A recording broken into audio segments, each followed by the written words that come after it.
Well, my name is Ron Fox, and I've owned the Flame since 1989.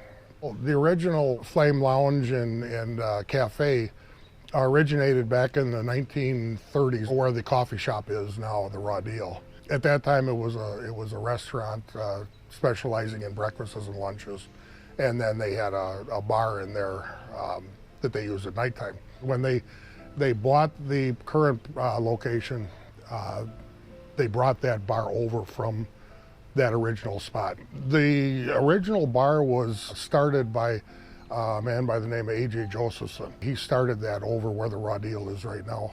He ran it there for a while, and then they wanted to get out of the food business.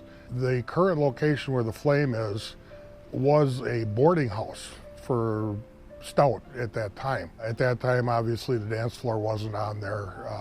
It was just a cocktail lounge. In 1972, that's when they added on the front area, the dance floor, when the disco era hit, and turned it into more of a nightclub atmosphere.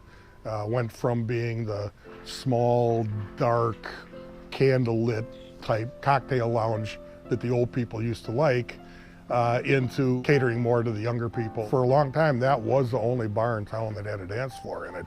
So it was really, really popular back in the mid-70s. I originally came to Stout in 1974 from Chicago. The reason I ended up here was because I was recruited for athletics at Stout by the basketball program. In 1974, I became friends with Bill Josephson, who took over the business from his dad, AJ. Consequently, I ended up working there when I was going to school. And that's kind of how I got involved with the Flame. Bill Josephson then decided that he was going to sell the place. It had gone from the most popular bar in town to they had actually shut everything down except for the main bar area. We had a group of us, there was 4 of us, that decided let's all buy the bar. And I would become the managing partner, and the other 3 would just be investors. That was in 1989. Between buying them out and the deaths of 2 of them, I ended up being the final surviving partner.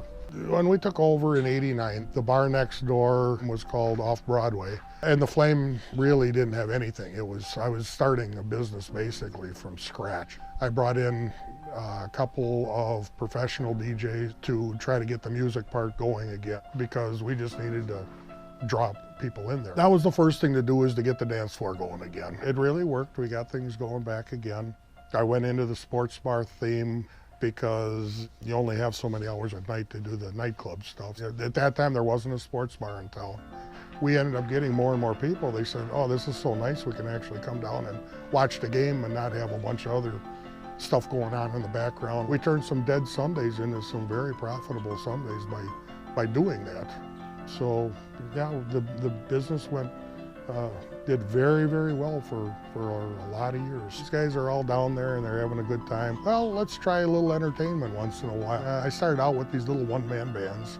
Cornbread Harris. He was just an old blues and jazz type guy. He would bring in a guy with the great big bass, and he had a couple of sax players and a guitar player, but it was just more of a thank you to our customers. Before all the beer companies got real tight, they ran promotions all the time, and one of them was sumo wrestling night, where we were one of the places in town that did it because we had the dance floor where they had enough room to do it. One year they did, I think they called it Papa Shot. You had to pop these ping pong balls into a hoop, and that was a big tournament throughout the whole area. They had the finals at the Flame. Being that this is a big Packer area, every year a guy by the name of Fuzzy Thurston that used to play with the Packers. Once a year, Fuzzy would take a bus to a Packer Viking game over in Minnesota. We got to know Fuzzy Thurston, and we finally talked him into saying, hey, you guys are on a bus trip from Green Bay to Minnesota. Why don't you stop at the Flame? I'm sure everybody's gonna want to drink, For the couple of years then, we had Fuzzy Thurston's bus stop at the Flame on the Saturday before the Packer and Viking game. Sometimes things just fall into your lap, without, you just got to keep your eye open, and things just all of a sudden go, hey, we can do that. Things got real tight in the bar business, probably about 5-6 years ago.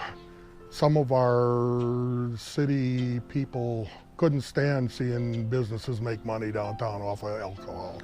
All of a sudden everybody became anti-alcohol.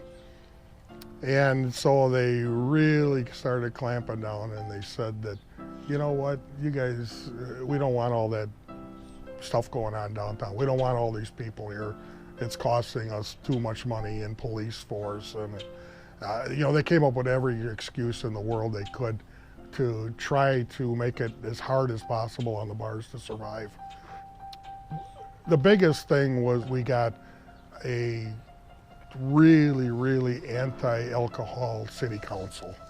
So all of a sudden, everything became anti-alcohol in this town.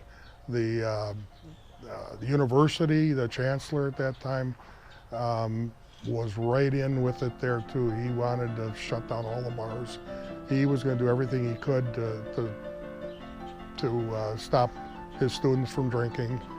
He really put a crimp on the students and stuff wanting to go downtown. So it got to be very cutthroat down there. The businesses all of a sudden now were fighting for the few customers that were left. Used to be there was enough customers for everybody. Everybody did fine. They could sell their product at a reasonable price. You didn't try to get people falling down drunk because you didn't have to. You had enough customers selling enough drinks. Our clientele base shrunk so much, and now all of a sudden the bars are going, hey, we don't have all these customers anymore. What are we going to do? Now we got one group of customers that are kind of traveling from bar to bar, whatever. And now all of a sudden the bars have to do cutthroat pricing, basically giveaway stuff just to get the people in the door. Now you're forced to turn them into alcoholics because now, hey, I got 50 people here. I still have to sell the same number of drinks because the bills are constant. You're dealing with your everyday small business problems, but now when you're not even getting the support of your local city, where they're even trying to shut you down, it almost makes it impossible. The last few years, just barely paying the bills. There was no profits whatsoever. Matter of fact, the last 2 years that I worked there, I never took a paycheck. I had a health issue a couple years ago, and then that kind of kept me from being down there. The one thing I can tell you about the bar business is the owner has got to be there. If you're not there, a bar is just not going to survive. It just is not going to survive. I knew it was time to get out. I was going to be out when I was 60, and I just about made it, I never, ever wanted to see that close down. As far as it closing there, I hated to see it happen, but there was no other option. It gets to a point where it's over. Where it's over, it's like, you know what, it's over. So now they can, hopefully somebody can buy it and get her back going again.